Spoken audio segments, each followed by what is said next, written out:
bom e como são felizes, bem-aventurados, prósperos, todos aqueles que nele confiam. Amém? Desejo que seja um ano abençoado para a sua vida e para a sua família. Queria te convidar a abrir nessa noite o livro de Ruth, capítulo 1.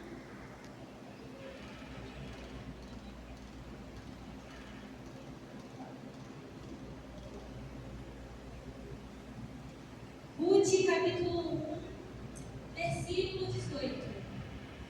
Você pode abrir a sua Bíblia, seu aplicativo, ou acompanhar aqui conosco a projeção. Que diz assim: vendo ela, pois, que de todo estava resolvida para ir com ela, deixou de lhe falar nisso. Assim, pois, foram-se ambas, até que chegaram a Belém.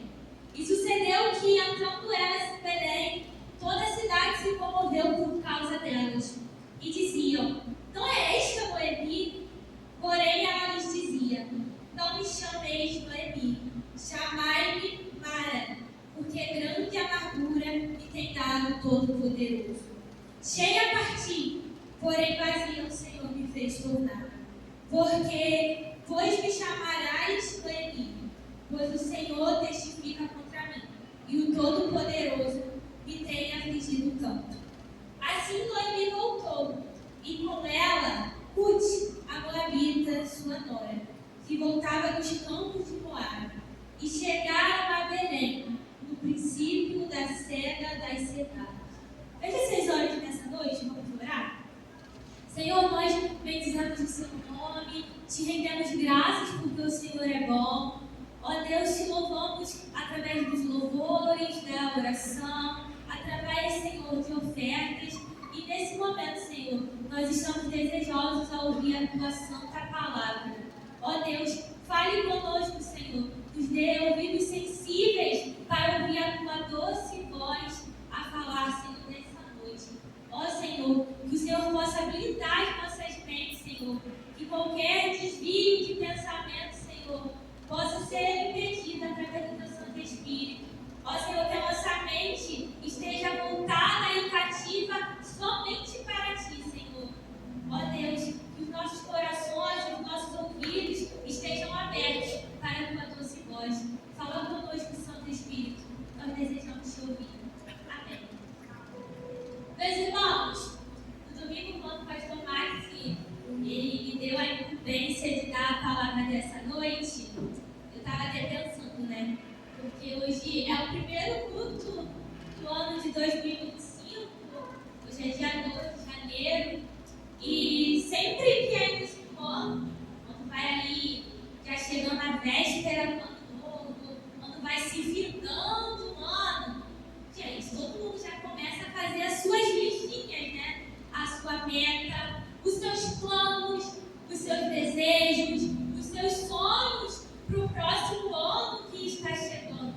E nós, por vezes, ficamos ansiosos e desejosos para que tudo aquilo que a gente projetou venha se realizar, venha se concretizar. E, geralmente, né, quando a gente chega assim no primeiro culto do ano, as palavras geralmente são assim, né, são motivacionais, são mais para te encorajar, para você sonhar, para você ter esperança. E eu pensando, né, que palavra, qual mensagem Deus queria trazer para o seu povo nessa noite, né? Qual é a palavra que o Senhor desejaria falar para nós nessa noite? Porque o povo do Senhor somos nós que estamos aqui. A palavra é para mim e é para você também que está aí ouvindo essa mensagem.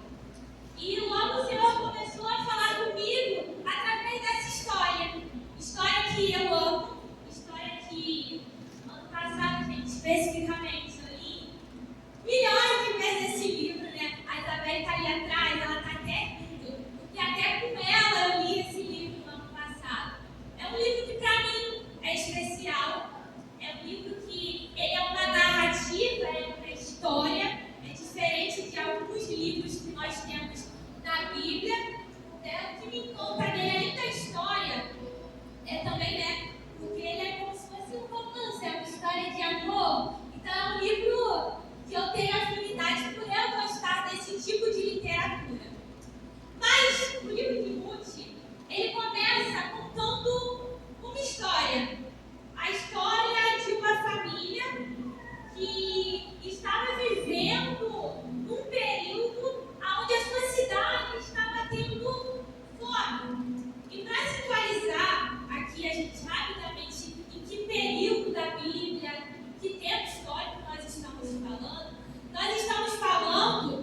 uma família, um pai, uma mãe e 2 filhos. Uma família vivendo um estado crítico de fome, uma família buscando alguma solução, algum recomeço, algum planejamento para que a vida melhore, para que eles tenham alimento, para que eles tenham uma solução de vida, né? E talvez, muitas das vezes, a gente inicia um ano assim, né? Planejando algo para mudar a nossa vida, algo que nos dê esperança para mudar a nossa situação, para mudar a nossa sorte, para mudar o rumo da nossa história. O livro de Ruth começa assim: temos fome, uma família que fazia parte do povo de Deus, uma situação de crise. Esse é o primeiro anúncio que a gente tem no livro de Ruth. E, meus irmãos, aquele pai de família, ele toma uma decisão. Ele planeja algo e ele executa. E qual é a decisão que ele toma? Ele resolve ir para outra cidade para ter alimento. E aí, até assim, a gente pensa, né? Poxa, tá tendo fome. Um pai de família, pai de 2 filhos com a esposa. Se tá tendo fome, o melhor a se fazer no momento é o quê? Procurar um lugar que tenha alimento. Certo? Essa é a lógica. Seria o melhor a ser feito. Porém, a cidade que ele procura, a cidade de Moabe, era uma cidade pagã.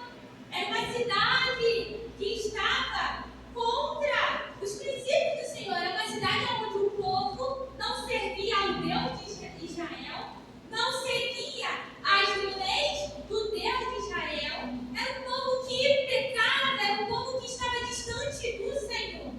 Era um povo totalmente ao contrário do povo de Deus. E ele resolve, ele planeja: não, vamos mudar. Está com fome aqui, do jeito que está, não dá para ficar. Vamos para essa cidade. E ele se muda. Ele e toda a sua família, ele, a sua esposa Noemi e os seus 2 filhos vão para essa cidade pagã em busca de alimento. E talvez a gente olhe assim e a gente pense que está tudo bem, né? Poxa, era a situação do momento, era viável, era o que tinha que ser feito, né? E a gente, na nossa vida no geral, a gente tem a tendência de ser assim. A gente vê a situação do momento e nós queremos resolver o problema com a força dos nossos braços. Talvez você tenha acabado com 2024 e você tenha planejado o seu 2025 todinho aí, de janeiro a dezembro, e até o planejar, tá tudo certo, tá tudo ok. Só que a gente tem que se atentar a uma coisa, meus irmãos.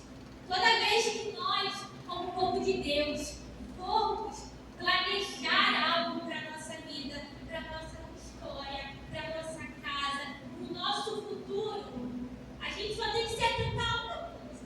Deus não impede a gente de sonhar, de planejar, de ter esperança, de correr atrás do nosso futuro. Muito pelo contrário. É o próprio Deus que muitas das vezes coloca os sonhos no nosso coração. Mas a gente só tem que se atentar a uma coisa. Se os nossos planos, se os nossos sonhos, se as nossas decisões, se elas estão indo contra a vontade de Deus e a palavra de Deus. Porque se a nossa decisão, se o nosso sonho, se o nosso plano estiver indo contra a palavra de Deus, contra os seus mandamentos, contra a vontade de Deus para a nossa vida, essa vontade, esse plano, pode parecer muito bom aos nossos olhos, mas vai nos levar ao fracasso, vai nos levar à ruína, vai trazer consequências ruins para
os sonhos de Deus para a sua vida.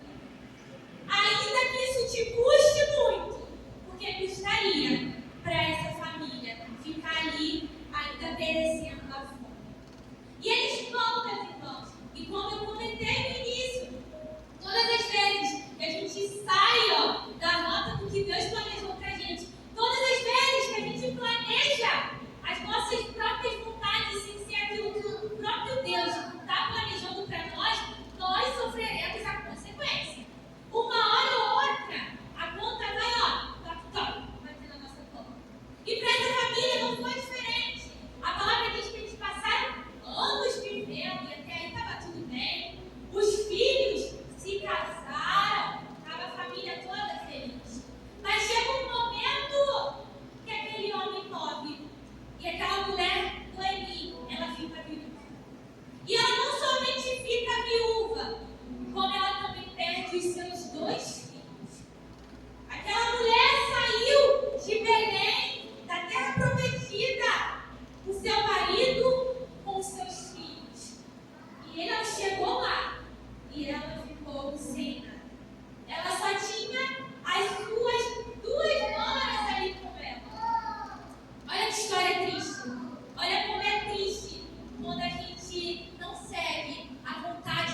possa sempre adorá-lo por quem Ele é e confiar que mesmo a tudo, Ele tem um bom propósito para cada um de nós. E meus irmãos, ela chega no tempo de colheita. Aí você deve pensar, né? Nossa, ela chegou no tempo de colheita, agora Deus vai fazer uma reviravolta na vida dela, né? Ela vai chegar em casa, vai ter um banquete, ela não vai precisar fazer mais nada. Noemi vai virar rainha, Ruth vai virar rainha. E não é isso que acontece. O capítulo 2, sabe o que ele se inicia? Ele se inicia falando que Ruth pede Noemi para ela ir trabalhar, para ela colher as espigas que ficaram no campo. Porque tinha uma lei naquele tempo que permitia que as pessoas mais pobres, que não tivessem condição mesmo de sobrevivência, pudessem colher o que sobrava quando os donos, quando eles tirassem a colheita, o que sobrasse, os mais pobres poderiam ir ali e colher para sobreviver. O capítulo 2 começa com Ruth querendo trabalhar.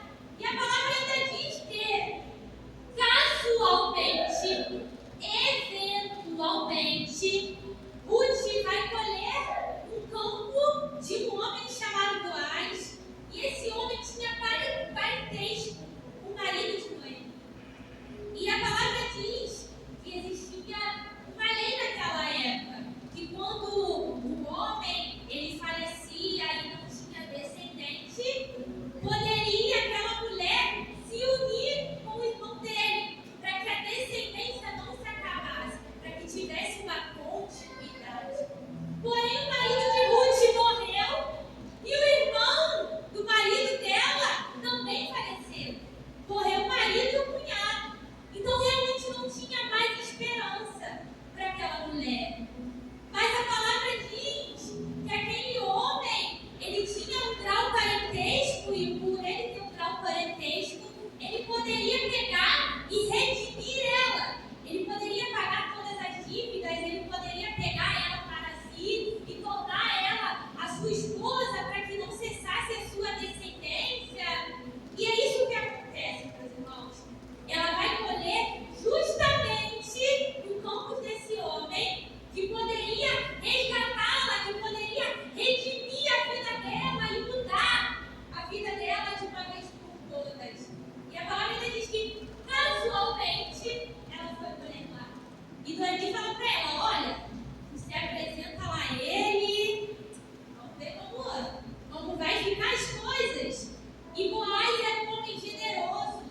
E ao saber de toda a história de Noemi, ao saber de toda a história de Ruth, ele resolve redimir e ser o resgatador dela e da família. Quase que sabe. Ele resolve ser o remidor dela e daquela família. E acontece que ainda tem uma história, a gente livra, quase um caso de família. Ainda tem uma história que tinha outro parente mais próximo que poderia pegar o lugar de Boaz, mas ele vai lá e ele resolve, e ele acaba sendo o remidor e o resgatador daquela família, daquela mulher. E a história se muda totalmente, meus irmãos, porque o primeiro capítulo a gente tem morte, a gente tem perda, a gente tem fome, mas no último capítulo desse livro a gente tem as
ocasiões que pra gente são simples demais, mas são oportunidades de Deus nos transformar e transformar a nossa história.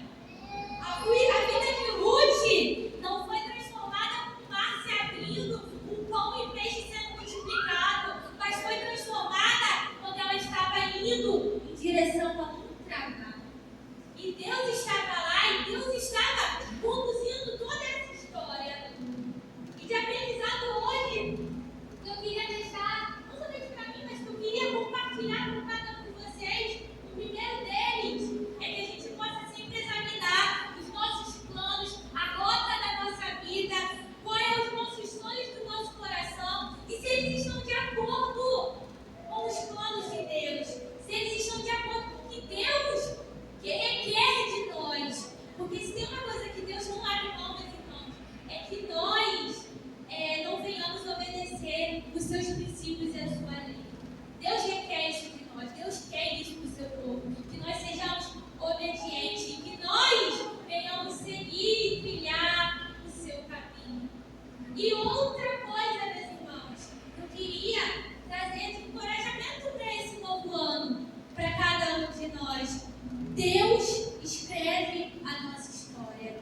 Deus conduz a minha e a sua vida. No simples, no comum, no ordinário. E às vezes a gente espera algo, fenomenal, mas Deus está no simples. Deus está aqui nessa quinta-feira comum. Deus está aqui, meus irmãos. Esse é o motivo para a gente celebrar. Você poderia estar em qualquer outro lugar, mas a boa mão do Senhor te conduziu até aqui nessa noite. Deus conduz a nossa vida. Eu tenho uma tia que ela tem uma padaria. E eu até, quando eu estou próxima dela, eu até brinco. Eu falo que através dela é a forma como Deus responde a minha oração. Dai-me o pão nosso de cada dia. É uma forma simples, é uma família comum, é numa padaria, mas através deles, fazendo um trabalho simples, um trabalho comum, o Senhor responde uma grande oração minha. Não me deixa faltar o meu pão. Não deixa que na minha mesa falte marinho. E assim que Deus vai trabalhando na nossa vida. São tantas bênçãos, são tantos milagres. Às vezes a gente nem imagina, mas a gente vai só vendo depois as peças do quebra-cabeça, tudo se encaixar e a gente vai e pensa, nossa, Deus cuidou disso tudo. Nossa, Deus preparou isso. Que a gente não seja como Noemi, que não estava vendo os grandes feitos do Senhor, que não estava vendo o cuidado do Senhor para a vida dela e falou, me chame de para, porque eu sou amargurada, porque Deus tem afligido a minha alma. Mas que nós sejamos como o salmista, no Salmo 103, bendize a minha alma ao Senhor, e tudo que há em mim, bendiga o teu santo nome.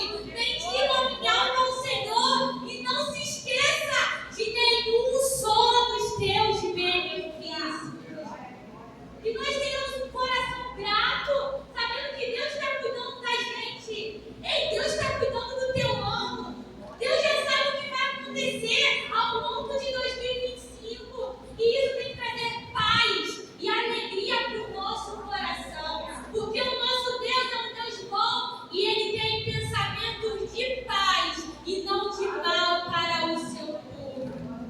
Deus tem pensamentos de paz para você. Sabe, o trabalho que Deus tem para a tua vida. E talvez, se você esteja precisando de um trabalho, saiba que a porta que vai ser aberta é também Ele cuidando de você. A sua casa, a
mover de acordo com a sua palavra, de acordo com os seus mandamentos. Porque também não adianta a gente se mover, planejar e estar de acordo, estar fora do acordo dos mandamentos do Senhor. Porque só tem as bênçãos de Deus aquele que está debaixo de obediência. Se você não tiver, nós não colheremos as grandes bênçãos do Senhor.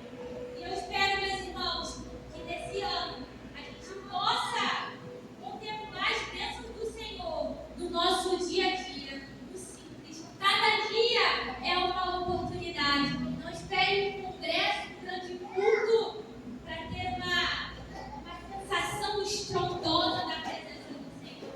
Enxergue até esse culto aqui como uma grande oportunidade, sabendo que Deus está conduzindo e é de culto em culto, de gestão em gestão, de EBD em EBD, que Deus vai transformando o nosso caráter e nos transformando a imagem e semelhança de Cristo Jesus.